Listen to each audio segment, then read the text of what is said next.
What's up, guys? Iceman here. Welcome to Meditations. So, 5 things I would do differently if I could go back. Some of them are teeny tiny things, but they all matter. Succeed before having women. First thing on the list. I've been chasing girls since I was 16 years old. And I had some success with them in those days, and some not so much success. I think I was honest with them, which was probably part of my downfall. I didn't really know what I wanted to do when I grew up. And a lot of guys my age in those days acted like they knew what they wanted to do. A lot of those guys are probably fucking losers now, but nonetheless, they had a fake sort of confidence in their future or whatever. And of course, women, I think, gravitate toward that. But being an honest individual, I didn't know what the fuck I wanted to do. I knew I didn't want to kiss somebody's ass for the rest of my life, so I kind of acted accordingly. And that's probably why I am where I am today. I haven't had a job in like 12 fucking years. And it's pretty nice. I have a house. I have a couple wives. I have a dog. And I'm cheap as fuck. So I'm having a pretty damn good time. Now, I do owe money on the house. It's not much. Probably could pay it off if I really wanted to, but in the situation I'm in, it's actually a better idea, according to my assessment thus far, to not pay it off. Because I run businesses out of the house. And when you do that, you can write off your mortgage as an expense. And if you don't have a fucking mortgage, you can't write it off. So you see where I'm going with this? You get tax benefits if you have a fucking mortgage. And I have a very low interest rate. So with that being said, I don't know. I'm kind of thinking to keep things the way they are for now. But the problem with chasing women before you're doing your grind or whatever is that they can pick up on that in their subconscious. They know if you're uncertain of yourself or if you're not successful. They don't like that, you know? Turns them off. So when you start paving your way and say, like what I'm doing, I think, where I'm independent, I don't got to go kiss some other guy's ass, I got my own fucking place. Women see that and they perceive that as something that is alluring, obviously. I think by nature, they like providers, right? When I was 17 years old, living with mom and dad, didn't even have a real job, I wasn't much of a provider, or I didn't give that off, you know? So surprised I had the success that I did. But in some of those cases, the bitches left. And it's obvious why. You live with your fucking parents, you know? But when I was about 25 or so, I started to put things together. I was like, okay, first you get your own place and then you get the women. And then it was all good from there. But try to get some success or independence or whatever before chasing women. And when you start getting that, you're probably going to have options. And I wouldn't recommend settling down too soon because you probably don't have to. I mean, we know that a lot of them are hoes these days, but you got to be careful with that too. You don't want to get some bacteria-ridden disease eating your dick off. So be careful with that as well. I have videos on that stuff. Check those out if you're interested. On dating and being selective and where to find women and so forth. Not about the bacteria-ridden disease. No debt. I would do whatever it takes to not have any fucking debt because I hate debt. I kind of saw my parents use it when I was growing up. My dad would get boats, these big ass fucking boats we'd go out on the lake with, go fishing, but it seems like it was always just a pain in the fucking ass. I just remember him getting pissed off, just not having a good time. You know, you got to back the damn thing up. You got to put it in the lake. You got to have the kid hold onto the damn rope. You go park the truck way down the fucking line. There's a bunch of assholes there that you have to maneuver around and deal with. And something always goes wrong with boats. So, I mean, and of course, like I said, God, I'm sure he bought those damn things with debt. That's just what people do. You know, they take loans out for cars. They take loans out for boats. They do all that bullshit. And to me, it was just stressful. So for an early age, I was like, wow, okay, this is the life that I don't want. You know, I don't want to have this fucking nice ass boat that's like 40 grand or something and haul this damn thing down the road and have shit break on it all the time, even though it's brand new, and just have to deal with all the stresses that come with that. It was like, maybe it's a good idea just to not buy any of that shit. New cars too. And I was fortunate enough to where my parents got me a car when I was 15 years old. Had some old ass SUV thing. And it was probably worth a couple $1,000s. But in those days, that was kind of a lot of money, but not a ton. But with that being said, I evaluated the situation. I was like, so my parents have these new cars that are worth like $40,000 or something. And then I got this old ass car that's worth like $2,500. And they both get us to A to B. They both kind of do the same thing. So it's like, why the fuck would I ever get one of those new cars? You know? So that stuck with me ever since. And I've been buying and driving used cars. I have 2 vehicles that my wives and I share. They're both Toyota, early 2000s SUVs. They're nice as fuck. They both have 250,000 miles each on them, and they drive like new. So you just got to shop right and don't get into debt. And I remember I actually got one credit card. I might have been 23 years old at the time.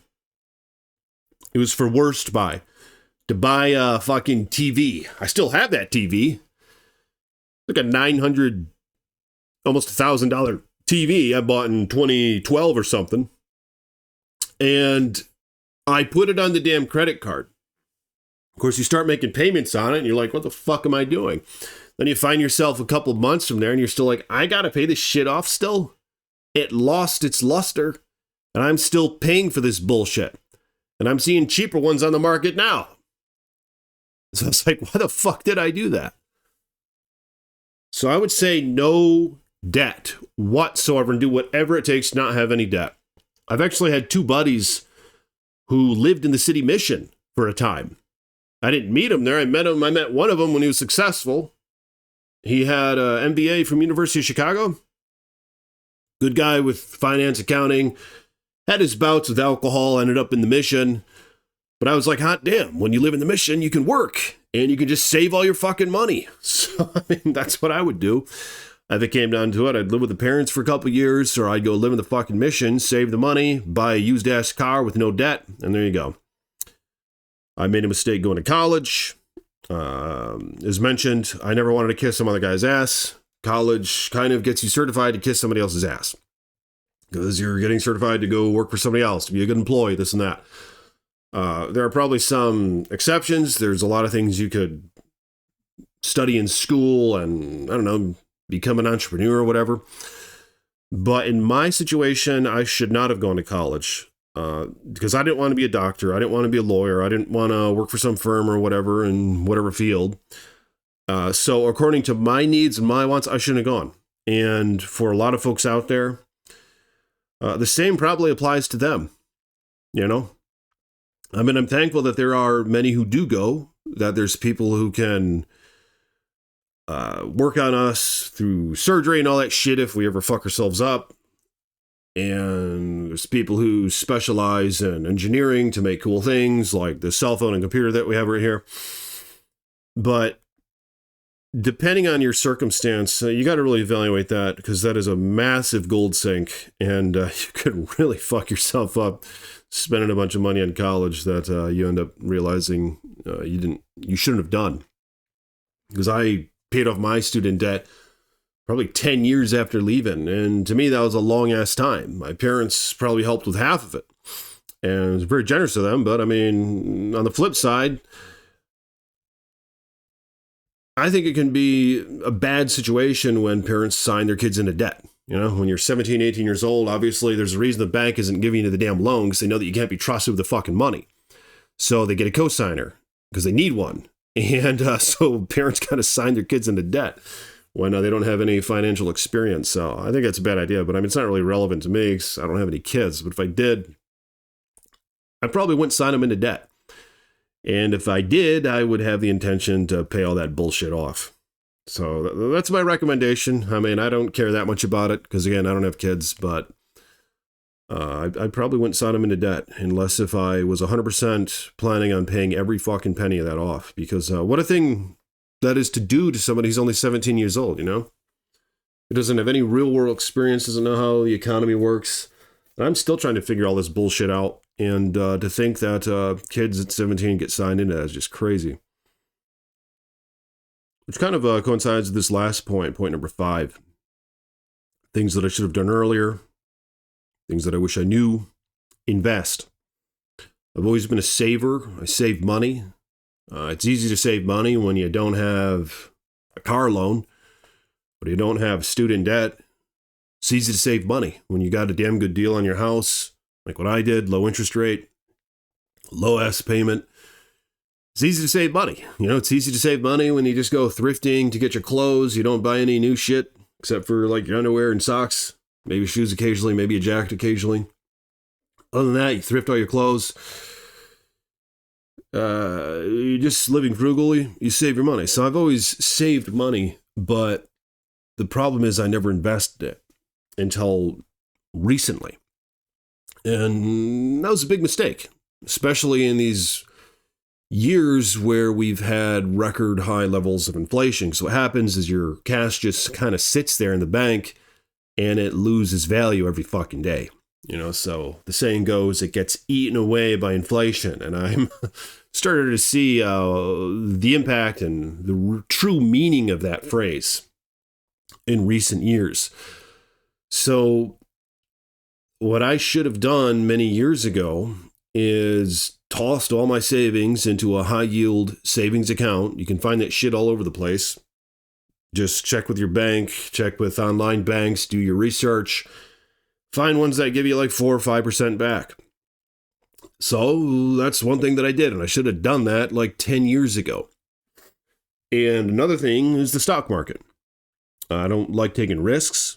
That's part of, I think, how I've managed to get where I'm at, where I'm kind of happy. And I do have saved money, and I don't have to go work. I haven't had a job in 12 years. You know, I think that's kind of what got me there, is the fact that I'm just very, very cautious with my spending and risk taking, but I probably should have invested some of that as well, not just in a high yield savings. And that's what I'm doing nowadays. I could make more videos on that shit if any of you guys are interested, but like I said, I'm pretty new to it. I'm just looking into index funds, mutual funds, shit like that. Just all the big companies in the little index fund where it doesn't get the biggest gains, but they're the safest investments in the stock market and all that. The S&P 500, for example. So there's a couple of those that I've been investing in. And on average, if you look at the charts, they tend to gain like 10% a year on average. But they have their ups, they have their downs, they have their bad years, they have their good years. So you just got to gradually put a little bit in every month and just kind of roll with the punches and shit. And just never pull out when shit's like really coming down, because as we've seen, a lot of people really fuck themselves doing that, because then it shoots up afterwards and then they're fucked, you know? They sold at a loss. That's probably one thing that I would never do, is never sell at a loss. But this isn't an investing video, of course. But nonetheless, investing is the thing that I should have done years and years ago, especially these high yield savings accounts. Like, what the fuck? You know, you just got to put the money in it, and it just sits there. And it's not like volatile like the stock market. So something I should have done a long time ago, but there wasn't really anybody to tell me this shit growing up. So I kind of had to come to it on my own. And I'm a bit late in the game, but I mean, I did a lot of things right, I would say, as well. You know, I mean, that's, like I said, that's how I think I got here. Now, I never really set the standard very high. I didn't want much in life. You know, I wanted freedom, and I wanted my own place, and I didn't want to have to go kiss somebody else's ass, and I wanted to have women. So, I mean, beyond that, you know, I don't want a big fucking boat. You know, I don't want to fly somewhere. Yeah, I do consider that as having to go somewhere. Like, I don't want to have to go on fucking vacation. I don't want to have to go to Mexico or Bermuda, or where the fuck do these people go? You mean a triangle? I don't know where the hell they go on vacation. Costa Rica? You know, I don't even know, but because I don't care. Because to me, it's the same shit, different place, you know? So I try to make my peace and my serenity here and now, like where I live. I mean, that's why I have a gym in the garage. I have a hot tub in the yard, and we have chickens in the backyard, and just the house arranged the way that we like it, you know? So I don't need to vacate away from this, you know? I don't need to run away because I like hate my job and shit. I just work on making here and now my sanctuary, or whatever you call it. Which I guess is another thing to add to the fucking list is don't waste your money on vacations. But that's just my point. That's just my opinion. But anyway, if you guys will like this video, and I'll see y'all tomorrow. Peace be with you.